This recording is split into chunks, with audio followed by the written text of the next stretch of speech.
Camille Revel. Bonsoir à toutes et à tous. Comment financer l'effort de défense? On s'en parle beaucoup sur France Info aujourd'hui. Après ces tables rondes ce matin au ministère des Finances, les annonces des ministres de l'économie, des armées, des investisseurs aussi. Bonsoir Christophe Plassard. Bonsoir. Vous êtes député Horizon de Charente-Maritime, rapporteur spécial du budget de la défense. Vous avez signé un rapport sur l'économie de guerre également. Je voudrais votre regard sur ces annonces.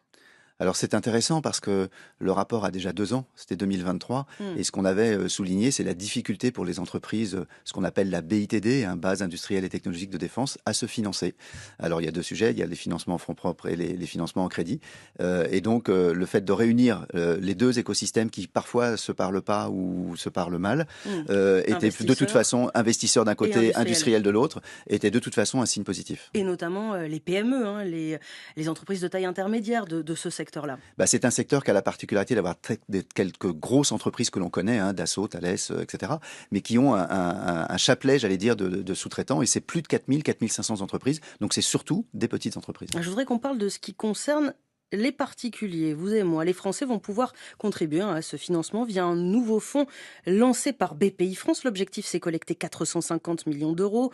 Le ticket d'entrée minimum, 500 euros. Des fonds bloqués pendant quelques années, au moins 5 ans. Est-ce que vous pensez qu'il va y avoir un élan, que cette cible de 450 millions va être atteinte? Alors c'est un signal positif.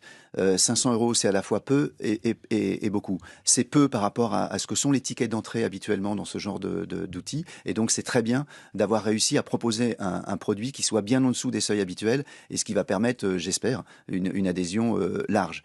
Après, il y a aussi, on en parlera peut-être après, le projet que nous on porte de livret qui permettrait à tout à chacun qui est en dessous de ce seuil de 500 et qui peut avoir besoin de plus de volatilité, de pouvoir aussi accompagner cet effort. On va s'en parler dans un instant de ce livret, mais évidemment tout ça est sur la base du volontariat. Est-ce que vous pensez qu'il va y avoir un élan chez les Français, une envie de contribuer à cet effort-là via ce fonds-là? Alors compte tenu de la conjoncture actuellement, les sondages se multiplient.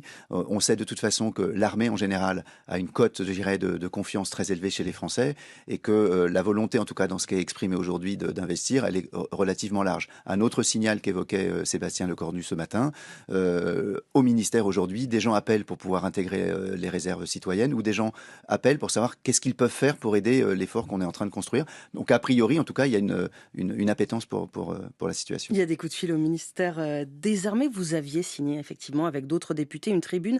Vous appelez toujours à la création d'un livret spécifique défense et souveraineté?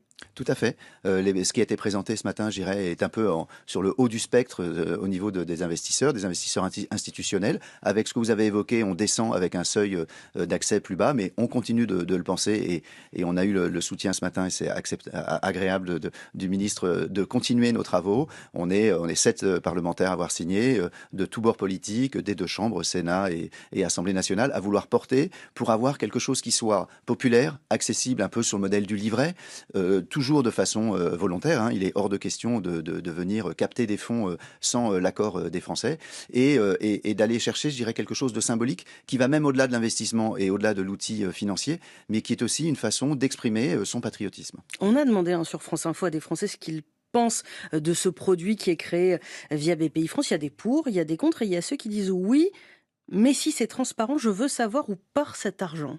Vous entendez cet argument-là? Mais bien sûr, et c'est tout à fait normal. En plus de ça, il faut déjà faire une distinction entre ce qu'est le budget de la nation et donc l'effort qu'il y aura à faire. On attend des propositions de la part du gouvernement pour éventuellement aller au-delà de la loi de programmation militaire actuelle. Ça, c'est vraiment, les dépenses de l'État, c'est les commandes. Mais après, l'argent dont on parle, c'est de l'épargne, c'est donc investir dans des entreprises qui sont d'ailleurs la plupart du temps duales, c'est-à-dire qu'elles travaillent pour la défense, mais aussi pour le civil. Et on sait très très bien que ces industries s'auto-alimentent. 1 euro investi dans l'atome militaire, c'est aujourd'hui des compétences pour demain redévelopper des nouvelles centrales.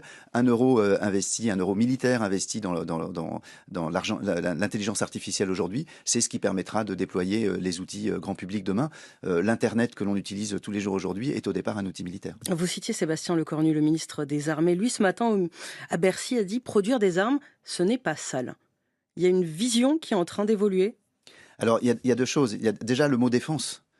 Aujourd'hui, l'effort d'équipement, l'effort d'armement, c'est un effort de défense. On n'est pas dans une posture d'attaque, c'est absolument pas, le sujet et c'est pas quand on parle d'économie de guerre, par exemple, c'est pas la France en guerre, c'est la France qui soutient un pays qui est en guerre, qui est celui, qui est notamment l'Ukraine.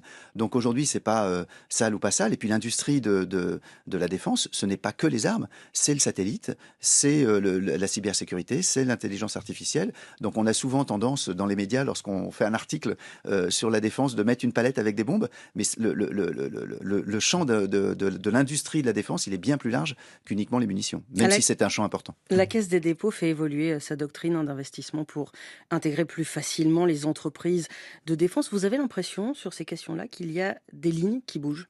Bien évidemment.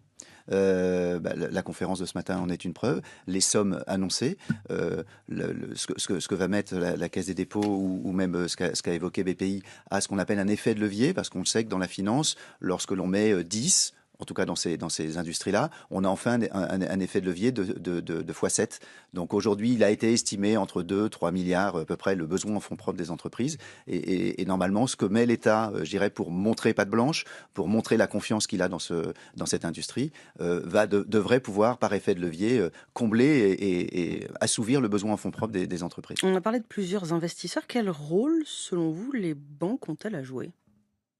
Elles accompagnent, je veux dire, en France, les banques font partie de l'écosystème de l'entreprise pour se développer, que ce soit le besoin en fonds de roulement lorsqu'une entreprise augmente son activité, que ce soit pour s'équiper, si les quantités augmentent, il faudra investir dans des bâtiments, investir dans des machines. Tout ça nécessite du financement et du financement bancaire. Et il n'y a pas de frilosité. Le ministre des Finances évoquait certains investisseurs privés qui font parfois preuve de frilosité. Alors, c'est ce qui émanait de mon rapport, mais également d'autres rapports faits par les parlementaires qui ont co-signé cette tribune. Il y avait des frilosités, et la meilleure des preuves, c'est que ce matin, on nous évoquait l'évolution, on va dire, des conditions générales d'investissement des banques. Et si aujourd'hui, ces conditions évoluent, c'est bien qu'il y a quelques années,